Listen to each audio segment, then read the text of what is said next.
بسم اللہ الرحمن الرحیم۔ سب سے پہلے درود شریف کی ریکویسٹ ہے کہ میرے ساتھ مل کے پڑھیے۔ الصلاۃ والسلام علیک یا رسول اللہ وعلی آلک واصحابک یا حبیب اللہ۔ حاضر ہے در دولت پہ گدا، سرکار توجہ فرمائے۔ حاضر ہے در دولت پہ گدا، سرکار توجہ فرمائے۔ محتاج نظر ہے حال میرا، سرکار توجہ فرمائے۔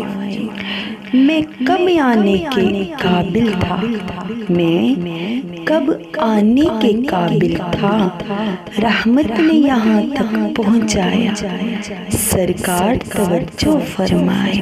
السلام علیکم یوٹیوب فیملی، کیا حال ہے؟ امید کرتی ہوں کہ آپ سب ٹھیک ٹھاک خیر و عافیت سے ہوں گے۔ آج ایک ہفتہ ہو گیا میں نے ویڈیو نہیں ڈال سکی تو ماشاءاللہ سبسکرائبر بھی میرے آئے ہیں، جزاک اللہ آپ لوگوں کا۔ مجھے پتہ ہے آپ لوگ درود شریف کی محبت میں آئے ہو، اسی لیے تو میں نے آپ کو یہ پڑھ کر سنایا ہے۔ اگر آپ چاہتے ہو کہ سرکار توجہ فرمائے تو آپ لوگ جو میں واقعات بتانے لگی ہوں اس پر عمل کرو گے تو انشاءاللہ ضرور توجہ فرمائیں گے۔ حضرت ابو بکر صدیق رضی اللہ تعالیٰ عنہ سے روایت ہے کہ سرکار صلی اللہ علیہ وآلہ وسلم نے فرمایا، مجھ پر کثرت سے درود شریف پڑھا کرو، اللہ تعالیٰ نے میری قبر مبارک کے نزدیک ایک فرشتہ مقرر کر رکھا ہے۔ میری امت میں سے کوئی شخص جب مجھ پر درود شریف پڑھتا ہے تو وہ فرشتہ کہتا ہے کہ فلاں نے آپ صلی اللہ علیہ وآلہ وسلم پر درود شریف پڑھا ہے۔ سبحان اللہ۔ فرشتے کی ڈیوٹی۔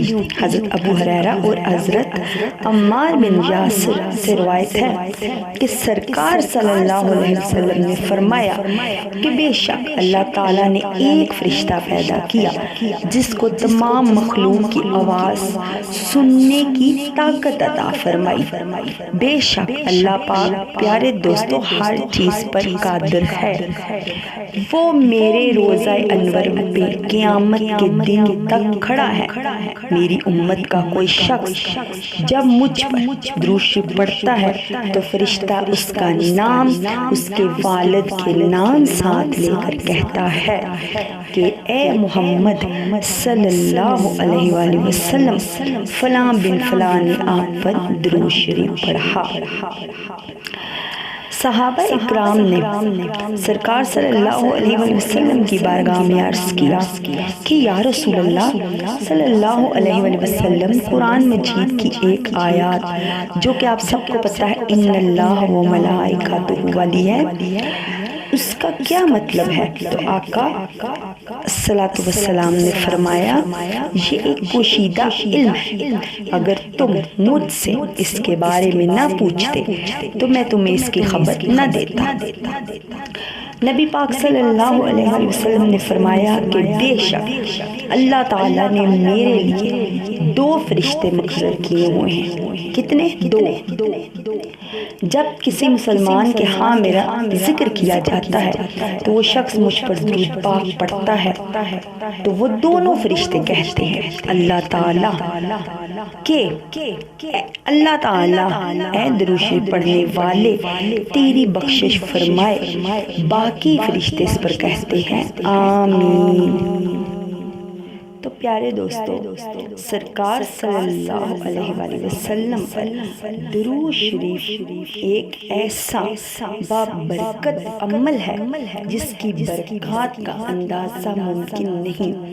سرکار صلی اللہ علیہ وآلہ وسلم اپنے ہر اس غلام کو اس کے نام سے بھی جانتے ہیں جو آپ صلی اللہ علیہ وآلہ وسلم کو درود اسلام کے نذرانے بھیجتا ہے۔ اس لیے اگر کوئی شخص پیارے آقا صلی اللہ علیہ وآلہ وسلم پر درود السلام پڑھتا ہے تو فرشتہ اس کے نام کے ساتھ درود آپ صلی اللہ علیہ وسلم کی خدمت میں پیش کرتا ہے۔ یا رسول اللہ صلی اللہ علیہ وسلم فلاں بن فلاں کا تحفہ درپیش ہے۔